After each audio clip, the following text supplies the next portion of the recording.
Hey, what's up, everybody? This is Big Benedict. I'm resuming for my last save point right there, and since that came up, I just want to just let you guys know that anytime every chapter challenge has its own save point, so you could save it on one chapter challenge and then go to another one, and then it's not going to overwrite any data that you have from another one. So I was curious about that, and I had to have it confirmed from somebody. But anyway, this is chapter 14, A Tempered Gravestone. It's my favorite chapter of all the 17 chapters in this game.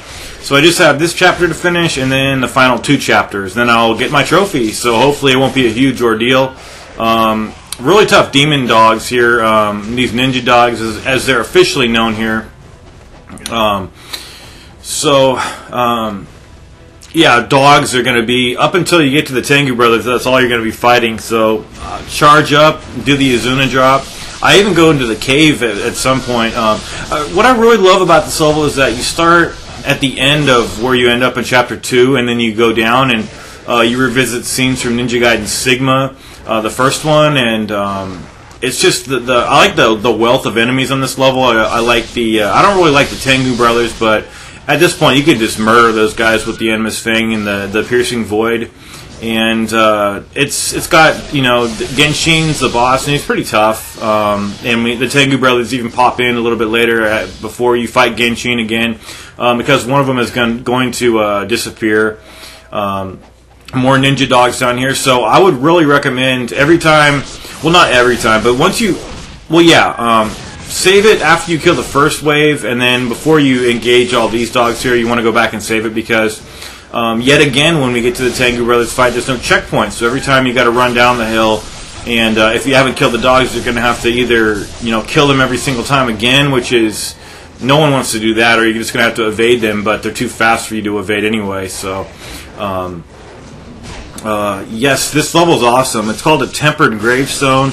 I looked that word up because I didn't know what it meant. The only time I've heard of that word temper was when I was playing A Link to the Past, like 20 years ago or something. God, am I that old? But anyway, probably wasn't 20. It's probably maybe 15 years ago I was playing that game. But it's called, I looked that word up, and it's, the definition is to moderate or soften or qualify.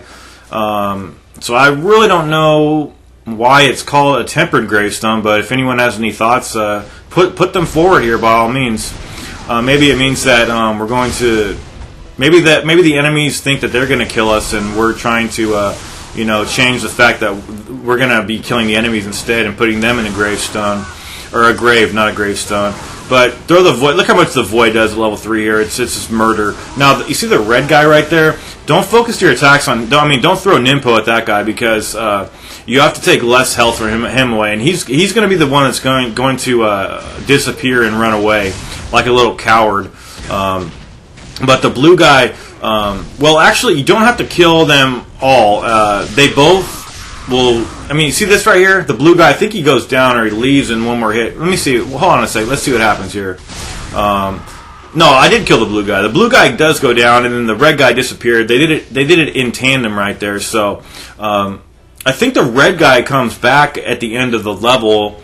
But I know that you have to fight Tengu Brothers again in. It's either the next, or it's either chapter 16 or 17. Probably chapter. I don't remember exactly, but. Hit this save point, and I just wanted to note that now the enemies, they can do the gleaming blade attack. They won't UT with it, but you'll see them do the little twirl around, and I think you can parry it if you want to, but it's kind of difficult to do so. I love this skirmish out here. I love parrying the attacks. Yeah, I'm pretty sure you can parry their gleaming blade attack. They just do I did my own gleaming blade right there. Kick that guy's ass. I love this level so much. It just has so many nice little touches to Sigma 1, and it brings back so many memories of that excellent game. I think I like this game better. As far as it's just a really fast-paced hack and slash game, and whereas Sigma is it's open world game, and it's awesome. Don't get me wrong, but I like this game more because I'm a linear kind of gamer. I like playing games that are just completely linear, like this game and God of War. But I love Sigma, and don't get me wrong, I beat that game on Master Ninja mode. I dedicated a lot of time to that game, and had to unlock each difficulty one by one. So I've spent many hours playing Sigma, but you are definitely faster in this game, and it's just a lot more fast-paced action title. But man, I just love ninja games. They're really awesome. And I was really late into coming. I mean, I don't know. I just was really late to even discover these games, but I'm glad. Really glad that I did, because they've ranked among my favorite games of all time. But after this fight, your best bet is to save it, though, because we're going to be facing two Shadow Ninja Reiatsus, and they're really easy. And I'll show you how to manipulate how to get some magic orbs if you don't have any, like I don't have any right now. So just go back and save it. It can't hurt anything. You do want to equip the Enma's Fang, though. It's your best ticket over here. I'll be doing it shortly. But if you don't trigger the fight right here, you can kind of sneak around. I think I did this on Master Ninja mode. You could hit these targets and get your... just hit it one time, because if you just hit it one time, then you'll have enough to completely fill up all four. Well, maybe not, actually. Let's see what happens. Yeah, it only gave me... That's really weird. At least 4 came out of there, but it only gave me 3. That's really stupid. So you can get a bunch of money and health and Nimpos out of there. I mean, it takes about 3 or 4 red UT charges, and just use the Nimpo. You can get even more Nimpo. There's more Nimpo, even if you can't get any more out of the targets. There's more in the next section too, so don't even worry about it. Don't even target these guys. They go down like that for a moment, and you have to get over to them very quickly, or they will get up and regenerate a little bit of their life. And then you'll have to get like one more charge. They don't regenerate too much, which is really good, but it will take like one full red UT to kill them once they get up. And you really have to hustle to get your ass over there. Missed that. That was a bad shot right there. So this guy looks like is he down right now? He's not down, but one more attack should kill this guy. There he goes. He's down. Quickly press the triangle button. And I'm going to hit the targets after. First, I'm going to go get the statue head up on top of the where the graveyard is.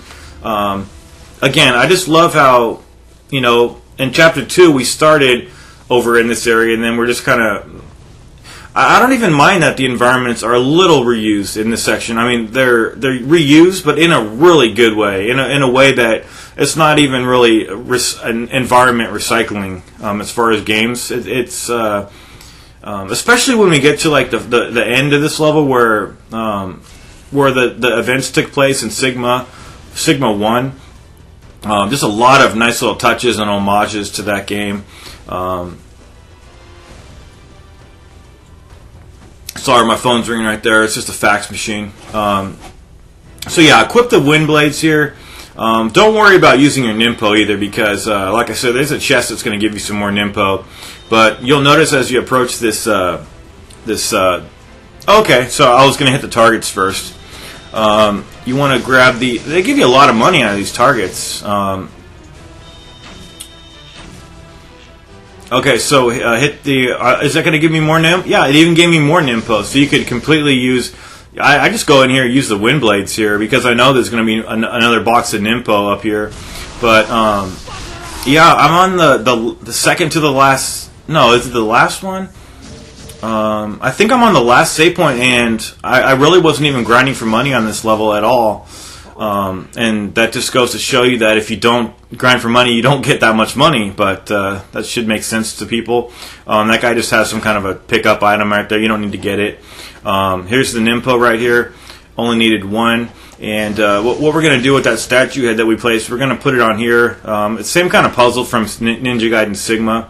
And then in this shack up here, we're going to get a prize, which on the story campaign is a Jewel of the Demon Seal. But obviously, we're playing Chapter Challenge. So we're going to hit the save point over here. And actually, I thought there wasn't a body in the area over to the right. I mean, there normally is, but I just assumed that there wasn't. And then I said, let me just double check over here just in case.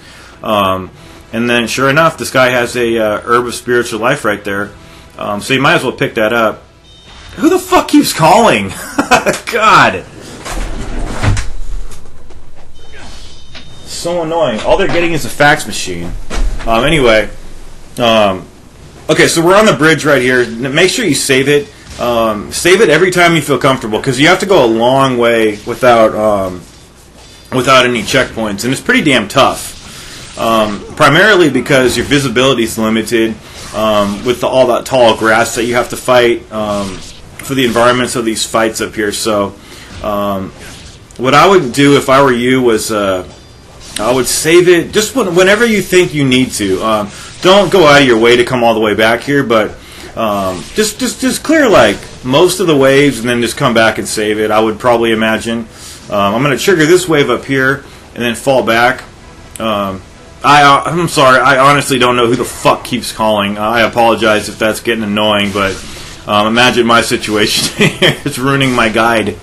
I'm not doing this footage over, though, because it's all good in the hood, right? Bix hood. Oh, man. All these people are getting... All they're getting is a fax machine. Anyway, so... yeah, this is pretty fun. I love this chapter so much. And why do I love it? I honestly don't know. I think it's the enemy combination. It's just really challenging and fun, and it reminds me of Ninja Gaiden Sigma 1 a lot as far as the environments. But yeah, make sure you... I mean, if you're right here, just go ahead and save it. It's not going to hurt anything. And there's some pretty tough battles coming up, actually, too. What do we have? So, yeah, anytime you want to, you could swim on back, and... I think anytime, even if you get to the save statue, I think you could backtrack. But obviously, you don't want to go that much out of your way. There is a crystal skull in that hut on story mode, and I was somebody asked if there's crystal skulls in the challenges, in the chapter challenges. I honestly don't know. I think Kokoro Master could. That guy knows everything. I'm serious. If you don't know something, that guy will know the answer. So I'm sure he'll be listening. Since he loves my videos, I love his videos, so he'll answer that question for us. Like every question I have, he knows the answer, so he's my go-to guy. And he just cleared his Master Ninja run, so hopefully he'll be posting his video responses on my guide, so you guys can, if you need help, you just check out his guide. If my guide's not thorough enough for you, and vice versa, maybe I'll post some video responses on his. But these guys are assholes right here, fucking assholes. Sometimes I try not to use the Nimpo on those guys, but they always hit me with the rocket. Some of these areas are hard when you're going up these inclines, and as you can see, you just can't see anything here. I did a Gleaming Blade UT right there, but your visibility is really, it really affects the fights here. That's cool. I mean, every time you do a UT and stuff, the grass goes flying. It's really cool. And you're going to have a bunch of these enemies crawling around, these melee ninjas. I think that's really creative, and I like that little touch that this game does with... They have these melee ninjas who are already delimbed. You don't have to delimb. They come delimbed. And just be very careful on those guys, because sometimes if you... Oh, I found a good trick to dealing with those guys. Just go over to them a couple times and press the triangle button to like mess them up a little bit, and then when they're recovering, then press the execute button, the triangle button. It works a lot better than just trying to go over to them, risking the computer prioritizing their execution move over yours. So that's what I'm going to be doing. Actually, it works. I can't believe I never thought of that. But definitely do that. I probably will be doing it on the next guy, because there's another guy. I think there's 2 or 3 of those guys up here. So yeah, there's the second guy. You see how I did it? I hit him a couple times just so he couldn't hit me, and he needed to recover. He needed some recovery time, and then as he's recovering, then I execute him. That's a really good strategy. I honestly can't. Okay, so that guy did a Gleaming Blade right there. These guys are tough. And some of these environments, like you'll try to jump back and try to get it on a landing charge, and you have to compensate for the inclines, and oftentimes I fail because I'm just not used to getting on landing charges on vertical or surfaces that are at an angle. If you really want to, and if you're struggling, I would probably recommend to someone who is really struggling to go back and save it at about this time. But if you have some Nimpo, it's okay. So take out this archer here. This is the one archer you got to take out. And then we are going to be having 2 melee ninjas, who I just like to use the wind blades on. And then right before the save, because there's a couple there's one deadly confrontation with some mages before you cross the abyss over to the save point. And if you die, you got to do all this over again. So really got to watch out. And I got a shitty drop right there with those ghost fish. I would have just preferred to get my money right there. So here's some money right here. I think this is only $1,000. Probably is 1,000. What I do like is you get the Osambi item from Muramasa in this stage. I didn't know if they would give it to you on Chapter Challenge, but they do, so it's really awesome. Since I didn't really have much money, since I haven't been grinding for money, as you can clearly see from this footage here. So I'm dropping one time these guys killed me. I thought I could, do it, and I don't know, they kind of delay their little falling down right there, but this is from Sigma 1, if you ever remember this part, in the very first chapter. So we're going to have some enemies coming over here. They're going to spawn when you cross this is the training room, actually, from Sigma 2. The next enemies, I think they come right over here. Yeah, when you cross this is where the Key of Courage was. That's so fucking awesome. This game kicks ass. But once you cross the threshold, see, I fell back, and I was trying to do it on landing charge there, but I ran into the wall here. So, like, everything's in reverse. Like, in Sigma 1, you started out, like, you would be coming the opposite way, going to, the training room section of the game. It's really cool, but really be careful of the next section with the mages, and I think there's melee ninjas too, or maybe there's only these red ninjas. But like the first time I ever played this game, of course that part killed me, and I had to start over at the save point. Okay, so it's coming up over here. I think there's maybe another item to pick up. So there's quite a few items to pick up on this chapter. Take advantage of all of that so you don't have to waste money at the shop. Got the maximum number of grains of spiritual life. So here's the really hard part. So I'm using Ninpo over here just because I know the consequences of dying over here. So I don't even mess with getting on landing charges. I just drop Ninpo right away just to take care of these guys, because you don't want to get grabbed by a mage and get killed instantly. I mean, look how much damage that guy took away from me right there. I believe there's 2 mages. There may only be 1, but you really got to be careful. And then you can cross and then save it.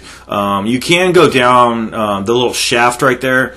But the way I like to work this section is just go over here and save it first, because you just don't want to... we're hanging by a thread, literally, in this section. So you want to save it first and then jump down. Then when you land, you want to try to charge. I think I missed the guy the first time, or didn't auto-target him. There's 2 guys. The one guy is up there. That's where we're trying to go. There's no items over here. I'm just trying to kill the guys. I'm just trying to circle around to where I was and then go back to the save point here. So this is the second guy right there. And this is straight out of Sigma 1 here, the very first chapter. Look how much the area is deteriorated. It really goes to, I mean, it really serves the story well to show that our village has been just destroyed by the enemies here. So we really got to get revenge on these guys. So these jumps are a little bit kind of problematic, but who doesn't remember running up that branch right there? So run along this, and then to get over here, you just need to jump like I do right there. And then the guys spawn like right here, but I missed it. I knew the guys were going to spawn. Sometimes I know when the enemies are spawning without ever seeing them, because the camera will pan back. It's so obvious that they're coming. But I just said to myself, you know what? I'm not going to do UT charges. I'm going to... I enjoy parrying more than anything in this game, and getting parries. It's just really fun. It was suggested to me that if you get you can do an Azuna drop off of a parry, but first of all, I don't know how to do that. I've never really practiced that enough, and also I don't care to do that. Just getting the parry is all that I'm really trying to get. Just getting that is rewarding enough for me. I don't need to mess with getting Azuna drops after the parry. That's just me. Maybe I'll try to practice it a little bit, but I don't even think if I was really skilled at it, I would probably still not even do it. But the music just changes over here, and it's really dramatic music. It's cool. And some enemies going to be appearing over here. I think there's just 3 of these guys here, and then we're going to be engaging in a semi-scripted battle. Well, it's not scripted. It's just that the battle will time out after a moment.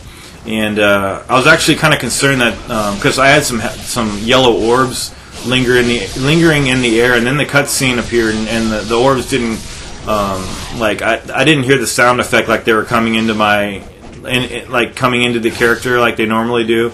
But just watch out over here. Whenever your health refills too, that's an indication of that you've cleared the battle. We have melee ninjas, and then these red suited ninjas here. And then we're going to have the scene with Muramasa, who slaughters everybody. But you don't have to kill it. See, right here, all these orbs here, they were all there, and I didn't get them. But I think I did actually get them all. Alright, so we're climbing up this hill, and I just wanted to put out there that I did have to restart this chapter and just restart from scratch because I didn't have enough healing items and I hadn't grinded for money enough. So it's really helpful to have a lot of Nimpo for this. Not this fight. This went really smoothly for me. Missed that right there, but I got a bunch of parries in here. Yeah, I really enjoyed. This is a tough fight because it's so condensed, but I did really well. It's probably the best I've ever done here on this section, and it wasn't luck or anything. It's just pure skill. If you have 3 grains of spiritual life and you get nailed a couple times here, and you need to use the grains of spiritual life, feel free to, because there is a course over to the right of the save point that's going to give you a grains of spiritual life. I don't even think I took a single hit here, so I didn't need it. And I'm not going to point it out, but it is over on the right-hand trail over there. I kind of went over there for a moment, but you notice I have 4 Nimpo slots available here. So there's this is really tough, though, because you have the save point, right, that we started this whole thing at, and then there's just no checkpoint. Try to get... These are all the guys from Ioni's section, so I mean they really shouldn't be any surprise. They're all the same enemies, and even from chapter 1, they're all the same enemies. They're just skinned differently and they look differently. So we also have a Tengu brother, the guy who teleported out of the fight in the beginning of this level. He's going to be back, so it's important to have. You really don't need any Nimpo on Genshin, although I kind of did use some to immune myself from possibly getting grabbed, but it was debatable whether I would have got grabbed in certain instances here. So we have Muramasi's Osambi. It looks like, I think it's a rice cake, and it'll completely fill your health up. So I went into this section here with all my Nimpo, maxed out healing items, and the rice cakes. So I had to use every one for the fight there, but I'm just going for the win. I don't try to get perfection runs all the time, but there's no items anywhere over here. But I will show you after I do the next fight. There are 2 items. One's on the chest and one's on a corpse. So you can grab that when you need to. One contain the item in the chest is right over to the right. You probably couldn't see it right there, but it contains a herb of spiritual life. And the corpse has a Devil's Way mushroom. So this is another fight here with the same enemies. Just go to town with UTs if you want to. When I finished this level, I had over 2 million karma points. So that was a pretty good run for me all told. This is my favorite level after all. If you'll recall me mentioning that. Once the mages are gone, everything just gets so less hard and less stressful. I'm serious. The melee ninjas are secondary, priority-wise, but once those mages are gone, then you could breathe a sigh of relief for the most part. Just because you never know where they're going to teleport. You don't know if you're going to get shot in the back by one of their flames, or if you're going to be standing on a hot spot where a fire guy is just going to erupt from the ground. So this actually wasn't the last melee ninja. There's another guy who spawned behind me right there. There he is right there. But after this guy, we have a Tengu brother coming in. So it's more important to have Ninpo here than health, because you're going to be using quite a lot of Ninpo, and you're going to depend on the health drops from using Ninpo. So is this the red guy? Anyway, just equip the Endless Fang, and also equip the Void. So I think this was the red guy. Yeah, this guy's the red guy who took a powder in the first confrontation of this level. When I say take a powder, it's just an old saying for he took off. So equip the piercing void, and just be really careful, because there's just no checkpoint anywhere, and you have to start all the way back at the save statue, and it's really inconvenient. But you should have the tools and the skills to succeed at this point, because we have the maxed out number of items here. We got the rice cakes. We're all good in Big Benedict's hood over here. So it looks like that one didn't take. I think he may have been in his whirlwind animation there. So I was trying to get this guy who was crawling around to get an orb from him to charge up, but didn't really need it. So these might be the last guys here to take out. Yep, there we go. And now I'm going to backtrack and show you where the chest is. It's right here. It contains an herb of spiritual life. And then I thought the corpse was over to the right a little bit, but I had to kind of scope it out with my bow and arrow just to see where it was, because it's on a course. And when I say course, it's just an old archaic way of saying corpse. I'm a big Mary Shelley fan, and that was all over her book when I was an English major. But what I was trying to say is, it's on a course, right? And this whole battlefield is littered with courses, so it's just kind of hard to see where the one course is. It's the one that's brightest, probably, you know. So here's the item here. Looks like there we go. And then we are going to be facing Genshin for the third of 4 times. So stock all your, because you're not going to be needing anything. I mean, nothing carries over, so you might as well use everything. That's what I did. And this box up here always has health. And I never seem to need this health box very much. You see, I just needed a couple slivers of health. Genshin is on a really tough battlefield because it's on a rocky incline, and it's really easy to miss your on landing charges. So what I would do, he's got the pretty much basic same attacks, although you can see him throwing voids, and he normally doesn't do that until he's low on health. So he's got the same moves pretty much. I think he has the anti-air attack here, where when you jump in the air and you're close to him, he'll do a flying swallow and negate your jump. So that's called the anti-air technique. He's also got a really wicked fucking grab where if he grabs you, you're dead. And sometimes I depend on a Talisman of Rebirth on this fight, but I seem to recall that on my Master Ninja run, I didn't have to resort to that. And obviously, I don't have one here, so I have to do really well.